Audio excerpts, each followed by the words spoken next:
Video دیکھیے ذرا۔ السلام علیکم۔ علامہ مسعود نقشبندی صاحب، میرا تعلق ضلع خوشاب وادی سون سکیسر سے ہے۔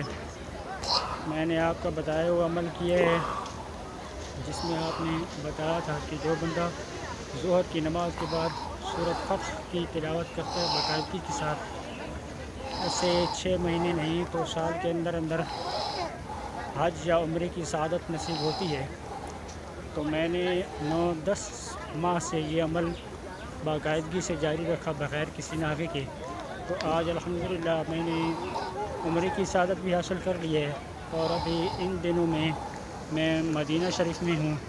تو آپ کی طرف سے حضور علیہ السلام کی بارگاہ اقدس میں سلام کا عقیدہ پیش کرتا ہوں۔ الصلاۃ والسلام علیک یا سیدی یا رسول اللہ وعلی آلک و اصحابک یا سیدی یا حبیب اللہ۔ آپ نے ویڈیو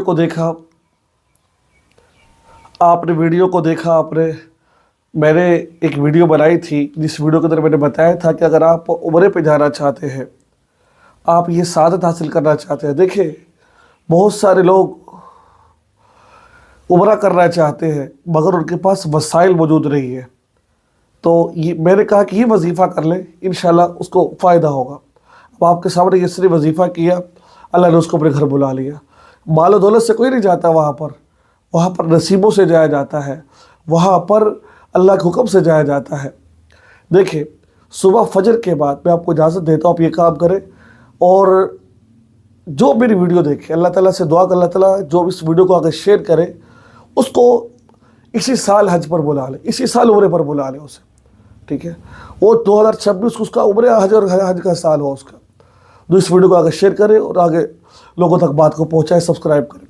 دیکھیں فجر کے بعد آپ نے سورہ یاسین پڑھنی ہے، اور ظہر کے بعد سورہ فتح پڑھنی ہے۔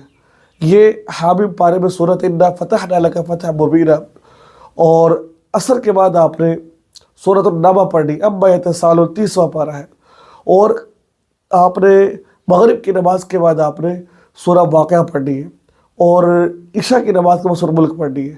آپ ان چیزوں کا اہتمام کیجئے، رزق میں برکت ہوگی، پورا دن آپ کا اچھا گزرے گا، برکت والا گزرے گا، ٹھیک ہے؟ اور حج عمرے کی سعادت نصیب ہوگی، ٹھیک ہے؟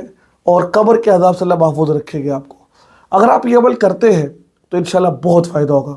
میری طرف سے تمام لوگوں کو اجازت ہے جو یہ کام یکسوئی سے کرنا چاہتے ہیں۔ اللہ تعالیٰ آپ سب کو عمل کی توفیق نصیب فرمائے۔ السلام علیکم ورحمۃ اللہ وبرکاتہ۔